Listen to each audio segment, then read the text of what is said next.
magkano na ba yung lahat-lahat na nagastos natin base dun sa resibo na nakuha natin. Ngayon, dahil nakakuha tayo ng promo dun sa driving school, lumalabas ang driving school is 500 pesos. Tapos, yung ating medical ay 720. Ito mga kaibigan, yung student permit ng aking anak. Pakikita ko sa inyo kung magkano yung resibo. Mismong resibo ang ipapakita ko sa inyo. Kasi marami nagsasabi bakit daw mababa yung presyo or mura daw yung kuha natin sa student permit. Totoo ba yan? Bakit daw sa kanila napakamahal? 4,500, 6,000, 5,000, minsan pa nga daw umaabot pa ng 10,000. Pero sa totoo lang mga kaibigan is, kung talaga naman dadaan tayo doon sa tamang proseso, mura lang naman ang pagkuha ng student permit. Ito na yung ating resibo, ipapakita ko sa inyo. So ito, papakita ko na sa inyo mga kaibigan. Ito yung binayaran natin sa driving school. Kasi nung time na yon, meron silang promo, nakakuha tayo ng promo.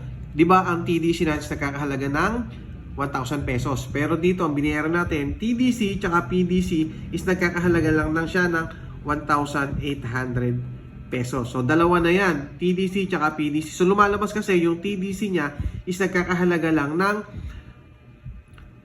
500 pesos at yung ating PDC is nagkakahalaga lamang ng 1,300 pesos. So yun, doon pa lang nakatipid na tayo mga kaibigan. Resibo yan ha. Ito yung resibo na binayaran natin sa driving school.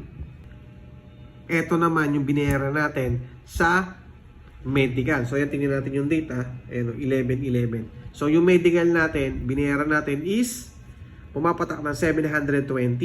600 yung medical.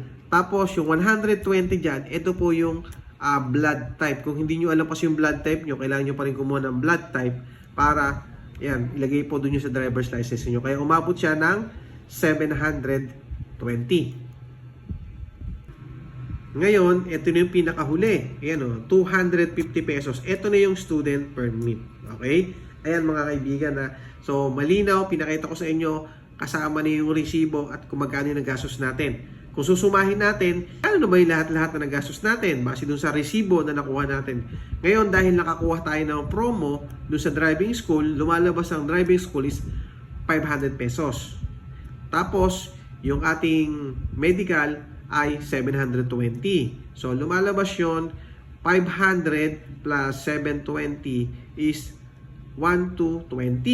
Plus, ito yung ating student permit na 250. Yan lang po lumalabas. 1,250 tsaka 250 is 1,500 pesos. Okay? So, yun na nakuha natin. Yun na nagastos natin sa pagkuha ng student permit. Oh, di ba? Nakita nyo mga kaibigan, mura lang yung naging gastos natin. At tandaan nyo, nabanggit ni ASEC na kanila, ni LTO Chief, yan, nung kami pumunta doon sa LTO mismo, sinabi niya sa kaharap namin na gagawa siya ng paraan o titingnan niya kung paano mawawala yung mga unnecessary pa kung bakit nagmamahal ang pagkuha ng ating student permit tsaka yung pagkuha natin ng driver's license. Antabayanan niyo po yan, sinabi mismo yan ni ASEC na Kanilaw. Kaya kung sa inyo mga kaibigan, kumuha na po tayo ng ating student permit, ng ating driver's license para hindi po tayo magka-problema kapag po tayo ay bumibiyahe. Tamang driver's license, tamang student permit na paggamit. Ang student permit, papaalala ko lang sa inyo, hindi po yan driver's license. Permit pa lang po yan.